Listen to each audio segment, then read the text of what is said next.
Thank you very much, Maria, and I think I must on your nerves of steel there in the middle of a slide disaster. So now we might invite the panelists up for this session.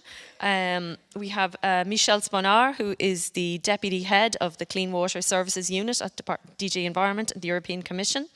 We have Hans Gussens, who is the President of Water Europe and the Director General of the Water Group. We have Libomir Filipov, who is the Vice President of the International Association of Waterworks in the Danube. And we have Fabio Pulizzi, who is the Chief Editor of Nature magazine, the Water Edition. And you're all very welcome this morning. So, I thank Maria for a very interesting presentation, and I think I found that graphic particularly interesting because it sets out the steps that we have to take. And I think you've given us a very useful hook with the line that energy efficiency is a pathway to energy or to climate neutrality. And I suppose climate neutrality is a big and imposing objective, and we have to take it in steps, and we have to look at what we can do along that path. So, thinking about that challenge, I might start with you, Michel. And I suppose there's a conflicting challenge for us here, in that the new regulations require more intensive treatment of wastewater product, looking at micropollutants. This is much more intensive energy-intensive processes. So on the one hand, we're looking at increasing energy consumption. On the other hand, we have these targets and challenges around reducing energy consumption. So I suppose it would be useful to get your view on I suppose what's the Commission's vision for how we manage those conflicting challenges, bearing in mind, I suppose, the huge differences in governance and regulation across the region. And I suppose just even thinking about Maria's presentation there and issues around coherence and policy coherence across that. So it's a very long question for you there, but you could kick us off. Thank you. Well, thank you, and good morning to everybody. You know, when we draft this legislation, we were completely conscious that indeed, you know, there might be an increase of energy demand, particularly for the quaternary treatment and for the treatment of micropollutants. That's absolutely clear. And that's another good reason to move in that direction and to be sure that we are making the efforts in the sector to reach energy neutrality, which was our initial proposal. But now you say this proposal is discussed in the Parliament and the Council, and they have the last word. And, you know, from the last position in the Council and the Parliament, you know, they are less ambitious than the initial proposal of the Commission. And I can only cry and regret that, you know, because I think that it's a missed opportunity. And I think that, you know, particularly because indeed we are demanding more for in terms of treatment, it's an absolutely necessity to move towards energy neutrality and to move really rapidly towards this objective. I really realize, and we realize that it's a challenge for several countries and for several regions, but at the same time, you have shown that it's possible at national level, it's possible in, you know, for local authorities, and not only in the Netherlands or Denmark, but also in Bulgaria and some other countries, you know. So it's not a question of, you know, it's a question of governance and a question of mentality. I think that so far, you know, the wastewater sector was really focused on the quality of the wastewater to be treated, and that's perfectly fair, and that it's perfectly understandable. But we think that with this reform of the legislation, we have to invest in the next 20 to 30 years. This legislation was reviewed or was put in place in 1991, so we will not have several occasions to review it. So it's really fundamental to put it in the future, and the future is climate change, is energy. And so for us, it's fundamental to give this signal to the market, also to the market of provider of technology for wastewater treatment, that it's not only about performing in terms of wastewater treatment, which is fundamental, well, that's the first objective, but it's also doing that by reducing the emission of climate emissions, but also by using the less energy possible, and when possible, by producing energy. Last mini comment, we think that protecting the sector from energy market change, you know, it's really fundamental also. That will help to have stabilized price for water treatment, but also to ensure that the operator have a sustainable way of treating their wastewater. for the benefit of the public and for the benefit of the operator, but behind them it's the general public. So I'm more than ever, convinced that, this target in this legislation is important. It was severally mentioned, and you mentioned also that there are other frameworks on energy efficiency, but also climate change. But I don't see any contradiction with that. On the contrary, it's really synergetic. The problem is that those regulating or those making national plans for climate or for energy are often forgetting this sector. And this sector is fundamental, it's important, it's a sector which is private and public, which has also a role in terms of model for the others. So more than ever, I'm convinced that what we proposed was the right thing to do. Thank you. Thank you. And so taking that, that future-looking thinking in mind in terms of how we treat wastewater, I might ask Hans, I suppose, in terms of achieving energy neutrality, I guess, what do you think is possible there in terms of using renewables, solar, wind? In your experience, I suppose, what is possible and how might we develop that? Yeah, indeed, an important remark was made. Let's say that all the challenges that the water and wastewater sector has a tendency rather to increase the energy demand for all the purification steps, rather than reduce the demand. But that should not distract us from the fact that there is still a lot we can do. We can improve on the operations. Saving water is saving energy. A better grid and a smarter grid distribution, reducing losses, but also a better pressure regulation of the grid that helps in bringing down the specific energy consumption. But the absolute consumption might still increase because of the additional steps which are needed. Now there, let's say at the water group, at our company, we have defined energy neutrality as the, let's say, the remaining energy need will be covered by own production, not by purchasing what we do today or in the past, by purchasing energy with a certificate with a guarantee of origin, but really making sure that renewable energy is produced on our premises. Not necessarily meaning that we are investing in this. We can also put a tender that a third company is investing and that we make a power purchase agreement, which limits the risks of the external investor and which guarantees us, let's say, that we are contributing to the renewable energy. We have made the exercise and see that there is no one solution because it depends very much on the local situation, whereas a wind turbine, being it a larger or a mid-size wind turbine, being it floating solar panels, it depends on the possibilities you have. But I think there is important that one makes a good analysis of the local situation, and there are lots of opportunities. And there was also mentioned, I think, in urban areas, it's not always that obvious, but we started now with aquathermal energy. Aquathermal energy, which in an urban area could be a good solution, which in some countries they have some longer tradition, but take for instance Belgium, we do not have, and we're looking both in, let's say, thermal energy from drinking water as well as thermal energy from wastewater. And the potential is actually more interesting than we would ever thought.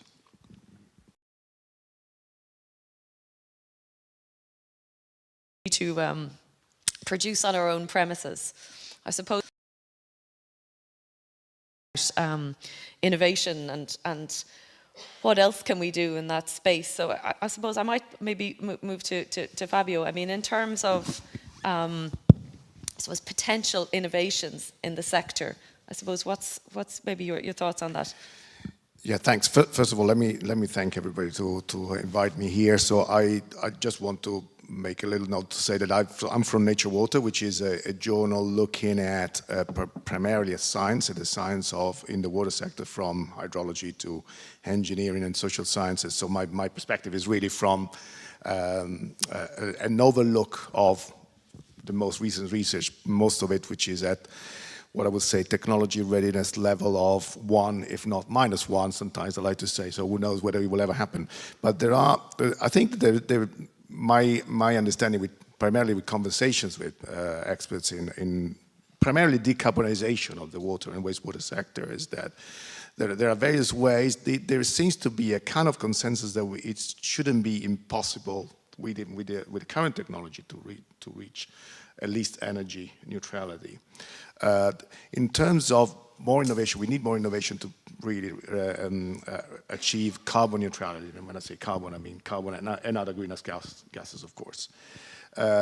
If we really think about I just mentioned a few things. So we've been talking about, for example, micropollutants. I would say, I think PFAS has been mentioned before. That's a big one, because really the energy needed there for the type of treatments that we have at the moment is tremendous.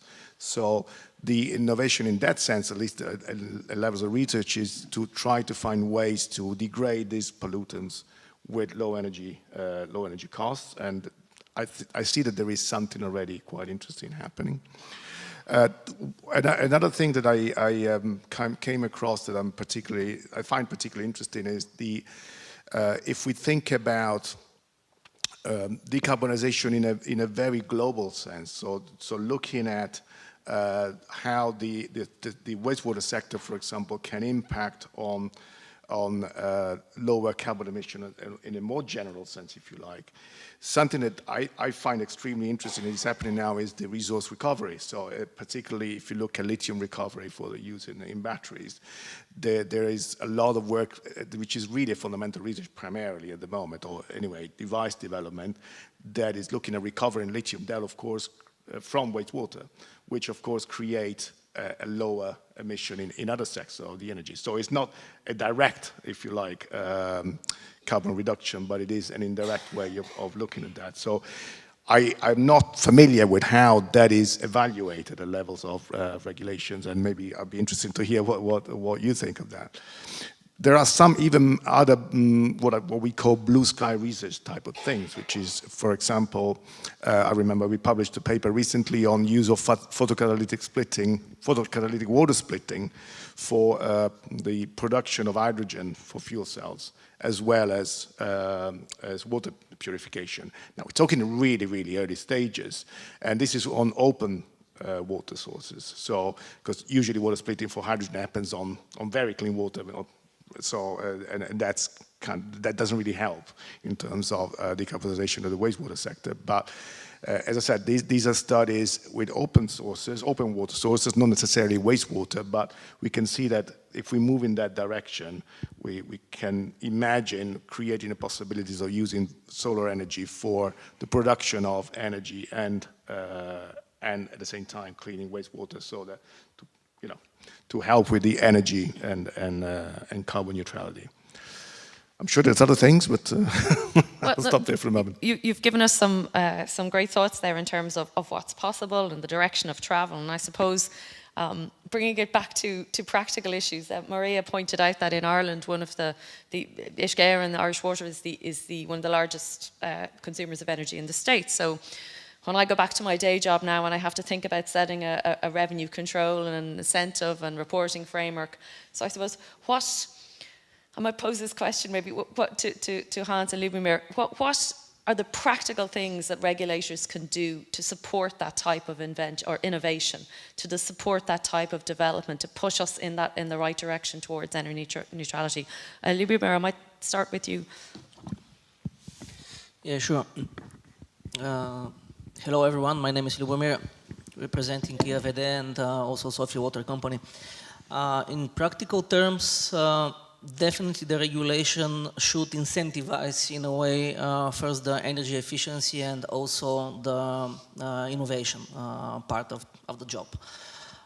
What can we see within the members of the EFRWS23 in the Danube region, for example, is that there are three main drivers towards energy efficiency or energy neutrality. And of course the first driver is the push from the shareholders, from the owners of the companies. So if there's push towards energy neutrality, these companies are going to implement the particular measures. Secondly, of course, it's the legal requirements and the regulatory requirements. If these requirements, for example, are harsh, the companies, they have to be compliant with that. And of course, the third driver is the market trends. When we see that prices of the electricity is going all the time up, no matter of the subsidies that they receive in some countries by the government, the water utilities, they want to be efficient in terms of energy. And yes, here we have to have the proper mechanism in regulation in order these companies to be incentivized towards these energy efficiencies. And here is what we see in our members in the, let's say, eastern part of Europe, where they can benefit from the EU funding. For example, some of the measures which are into this direction, they can be financed through EU funds. And the role of the European Union into this is it's a big one. In terms of innovations, again, so far, frankly speaking, we don't see from regulatory point of view any, let's say, incentives for innovations. But the truth is that we do not need to wait the regulator to give these incentives. I mean, the innovations are going to make us more efficient from not only energy point of view, but also from a purely operational point of view. So we have to go for these innovations, no matter whether the regulators are, let's say, incentivizing this or not. And I will give one particular example for Sofia, for example, where we're trying, being part of Veolia, we are trying to urge and, let's say, incubate internal innovations and external innovations. So now we are developing internal, for example, innovation team, which has to find the very good ideas within the company and grow and incubate these ideas, which is going to be further developed. And of course, these ideas will give us some efficiencies in different directions. And of course, cooperation with the external world, with the startup ecosystem is something which is very, very good and interesting. And we launched 2 years ago such a program. And if there is time, I can say a few more words about this and how we cooperate with the startup companies. Hans? Yeah. Well, regulation and innovation, at the first, when you first hear these two words together, you think these are contradictory terms. When we think about innovation, we're not immediately thinking about how should we regulate it. But nevertheless, we know that, let's say, incentivizing helps on bringing new things into practice. And when talking innovation, I feel we often talk too much about technological inventions and how we bring them to the market and how we make them, let's say, financially rewards and so on.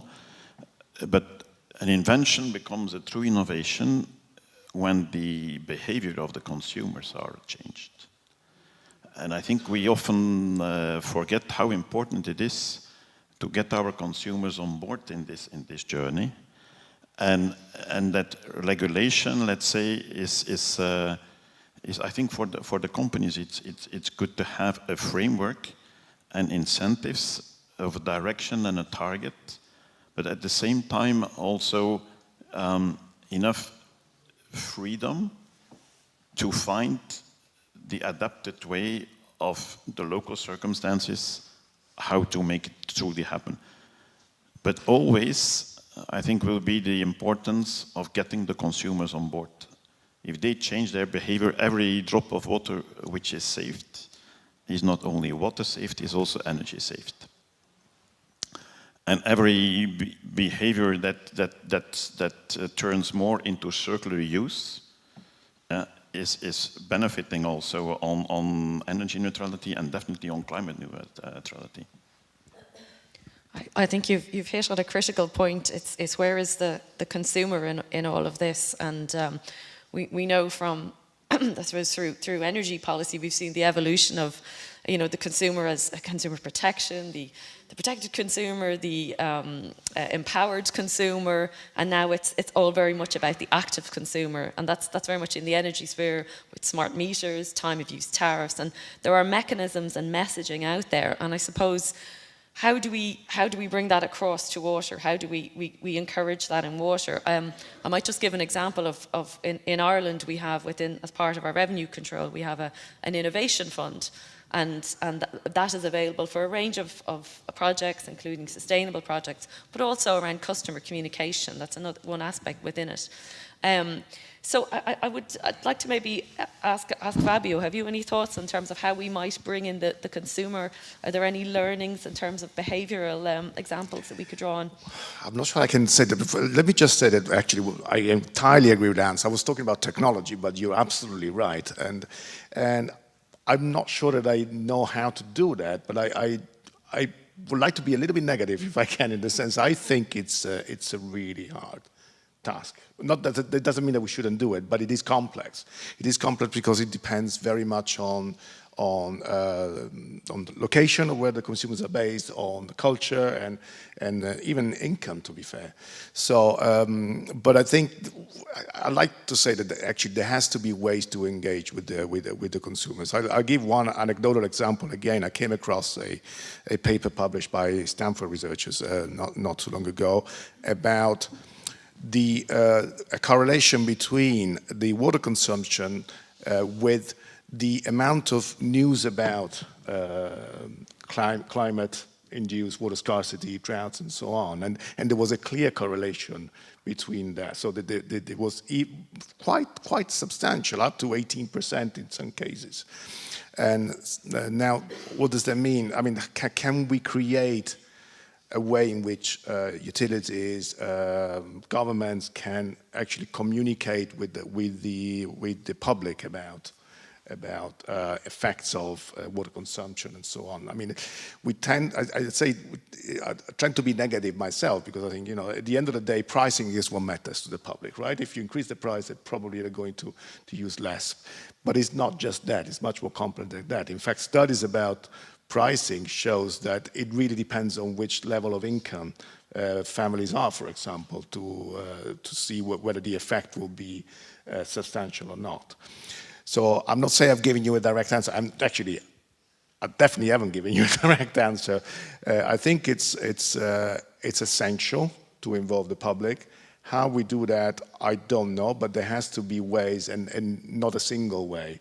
There has to be educational tools as well. So one other, again, I'll mention another anecdotal example. A few years ago, National Geographic made a tool to calculate the water footprint of consumers, and in which consumers could just, or the public could just put in how much they use water for general water usage, but also how they use energy and other goods, and to calculate what the water footprint would be. Now that is in general about water usage, but I see things like that can increase awareness and can increase the public engagement in general. Okay, on that point you said about there was a correlation between the amount of information customers have and their reaction to it. So, Michelle, I might come to you. I know in the Drinking Water Directive there are additional requirements to provide more information to consumers about consumption. And I suppose, just maybe what are your thoughts in terms of how do we motivate consumers in terms of driving energy efficiency in the bid towards climate neutrality? To be really honest, I think the consumer is first interested by his meter, and the consumption and the price he has to pay, So probably, if the companies and the operators are making these efforts to reduce their energy consumption and to become progressively energy neutral where feasible, I think that it will be seen in the price to pay for the water treatment and for the water, for the water at the end. So I think that's the first thing. The second thing is indeed transparency, and to make sure that the operators are giving the information to the consumer. And that's what we have tried to do in the drinking water, but also in the revised urban wastewater treatment directive, because the price of the water is sanitation and drinking water. So we think that this transparency is another incentive for the consumer to put some pressure on their operator. But honestly, I think it's really first a sensitization of the operator themselves on the potential. It's often unknown, this potential, and I think that probably by fixing a target at European level of energy neutrality, that will drive innovation, that will drive also local solution. this target will be at national level. So it's not for each operator, because indeed the solution might be very different from one to another. And probably some operator will never manage to get, energy neutrality, so others can do more than that. So that's why we have proposed this national target. So now we have to see in the co-decision what will be the fate of this target. Probably it will be reduced, but still the signal will be there. So on that side, I'm relatively optimistic. So to answer to you, I think the consumers have a role, but probably they are more interested in the price they are paying for water. It's probably the operator and the national authorities which can be really, and with the support of European funds also, and with a target made at European level, that could, I think, make a difference. Okay, Hans, do you want to come in there? Yeah, just one comment on further on that is, okay, the consumer might be very much concerned about the price, but I think we all have a task to make the consumer more aware about the value of water. Not about the price or the cost, but the value of water. And then price becomes second. And I think that needs communication, but that also needs demonstration. I think we're all working, or lots of us are working on recirculating wastewater as a source to drinking water. The acceptance with the population is not always given, but demonstration projects, even living labs, can help on getting the consumers, let's say, seeing and believing that this is a safe source, that the treatment is sophisticated, that there are different levels, barriers to ensure that the quality and the health of the water is always guaranteed, and that in the end they perceive the true value of water as something really precious. Okay, and finally there, maybe Lubomir, I might just come to you. I mean, that we've spoken about the price and the impact on consumers in terms of affordability, and so that's driven by the level of investment that has to happen. So it's at a sort of regional level, how do you see that impacting maybe in the Danube region? Do you see any challenges there, or how do you think that some of the broader regional organisations could support that challenge of affordability and impact on consumers? Actually, affordability it's a big topic for the whole region. And talking about energy neutrality and how affordable actually it is. In order all these measures to be affordable, we need a cooperative, I would say, effort among the governments, among the water operators and the regulators. What we see in the Danube region, for example, is that the regulatory processes and practices are a little bit different in the different countries.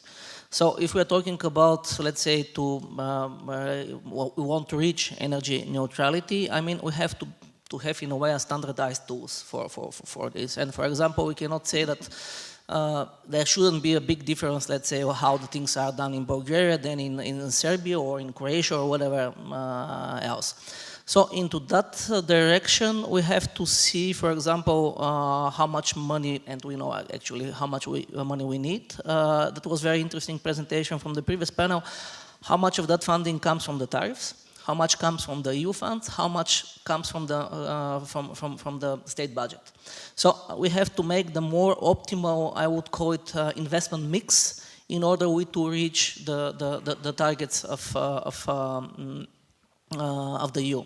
And then we can say whether this is affordable or not, or if we see that we reach the levels of the affordability, then okay, obviously the price has its limits. Then we have to put more, let's say, national money, or we have to develop dedicated programs financed through the European Union for this.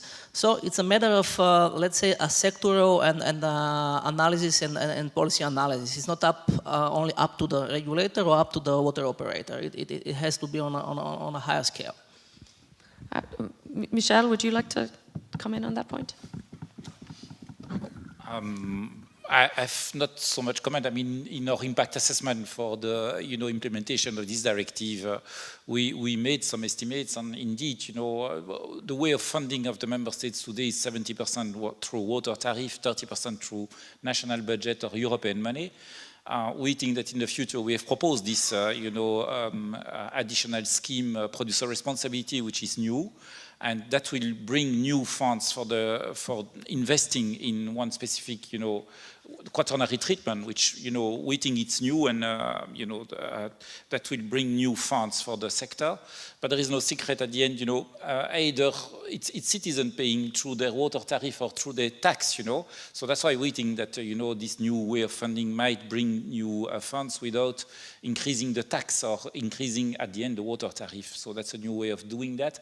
But what we have seen also is that this 70-30% is very different from one country to another. And we worked with Xavier from the OECD, but also together with Warek also to identify, how the member states are covering this cost. And indeed, the strategies are very different from one country to another. And that's something that, in some countries, the water tariff are at the border of what they can do, because if you increase this tariff, you have problem of affordability, so there you need additional accompanying measure. In other countries, the margin is more important. So then the final decision remains to the national and local authorities there. Okay, well, I'm very conscious we've gone quite over time. I know we were a bit late starting, but we'll trying to pull things back a little bit. I won't do what the last moderator did and get everyone to do the 3 words, but I might maybe give the last word to Maria. Maybe, I don't know, what's your, you finished your slides, I think, with some opportunities there. So I suppose, what's your killer action for regulators to take away? What's my homework from today? Well, also reflecting on what's been said in this roundtable panel. I think that regulators, they have regulatory tools